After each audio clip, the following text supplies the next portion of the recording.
Fala galera, beleza? Daniel Câmara aqui para mais um vídeo da nossa saga no YouTube e hoje o segundo episódio do Lança Braba. Tá meio atrasado, mas tá valendo.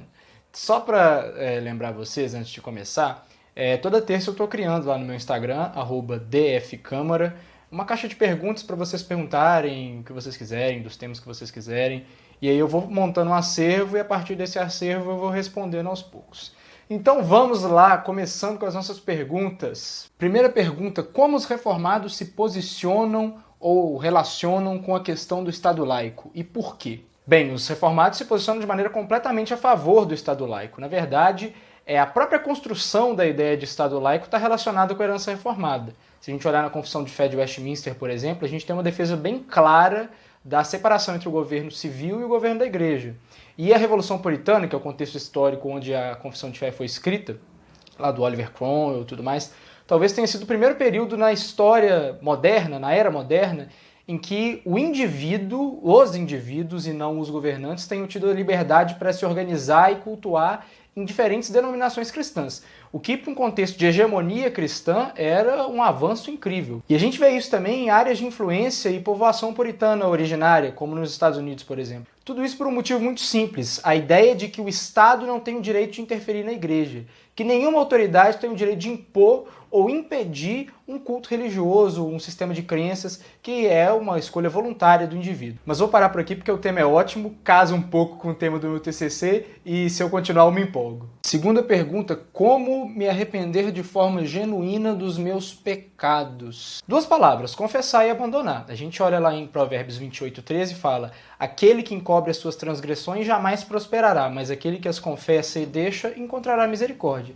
Então, basicamente, é reconhecer o erro e parar de errar. E aí a gente tem duas questões. A primeira delas: é possível reconhecer que algo trouxe consequências ruins para você e parar de fazer isso não por convicção, mas só para evitar problemas. Isso não é arrependimento.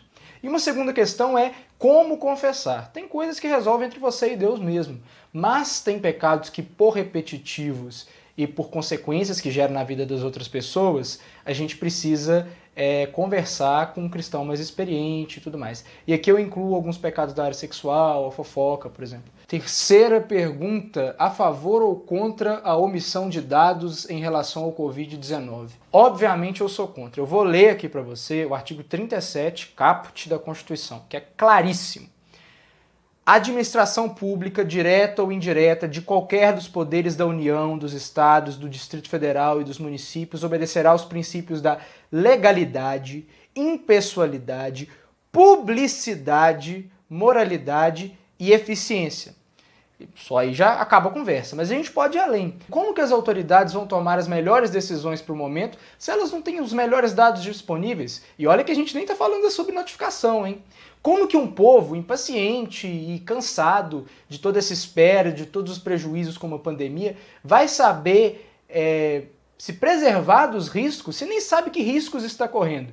Então eu sou contra qualquer tipo de omissão e até de revisão de dados de Covid-19. Isso é coisa de conspiracionista e a gente é grandinho demais para isso. Quarta pergunta: Deus guia a língua dos homens para que o mesmo blasfeme contra ele. É possível que Deus de alguma forma influencie no pecado? Bem, vamos por partes. Deus quer que alguém peque? Não. Deus permite que os homens pequem? Sim. Isso exclui ou atenua ou diminui a responsabilidade humana? Não. É possível que Deus, para que os seus propósitos sejam cumpridos, faça com que um pecador fique mais teimoso do que o normal? Sim, aconteceu com o faraó na época de Moisés. Mas Deus age para inspirar ou motivar o pecado de alguém? Não. E a gente tendo essa conversa acaba lá em Tiago 1, 13 e 14, que eu vou ler aqui para vocês. Ninguém, ao ser tentado, diga: sou tentado por Deus, porque Deus não pode ser tentado pelo mal e ele mesmo não tenta ninguém. Ao contrário, cada um é tentado pela sua própria cobiça, quando esta o atrai e seduz. Então, embora o Eterno use o pecado de alguns para fazer o seu nome conhecido e reconhecido, a gente não pode dizer que ele influencia ou motiva ou inspira a maldade ou a crueldade, isso de forma alguma. Quinta pergunta: devo dar o dízimo de exatamente tudo que entra? Sim, mas vamos entender isso melhor. Dízimo é mandamento? Sim. Nós existimos para o mandamento? Não. O dízimo é uma forma de nós demonstrarmos que Deus é dono do nosso bolso e prioridade do nosso orçamento. Contudo, mais importante do que separar 1/10 de cada troco que a gente ganha é saber se a lógica do dízimo faz parte da nossa mentalidade. Então, algumas perguntas têm que ser feitas. Por exemplo, o Eterno tem prazer na maneira como eu organizo as minhas despesas? Quando eu posso, eu vou além e dou mais dos 10% que eu sou, em tese, obrigado? Eu tenho crescido e me desafiado a ser mais generoso em mais áreas da minha vida? Então, acho que é importante pensar nisso aí também. Sexta e última pergunta: tirando a Bíblia, qual o livro da sua vida? O que está lendo no momento? O livro da minha vida, tirando a Bíblia, é Avivamento, de Martyn Lloyd-Jones. Livro incrível, sensacional, sobre todos os aspectos.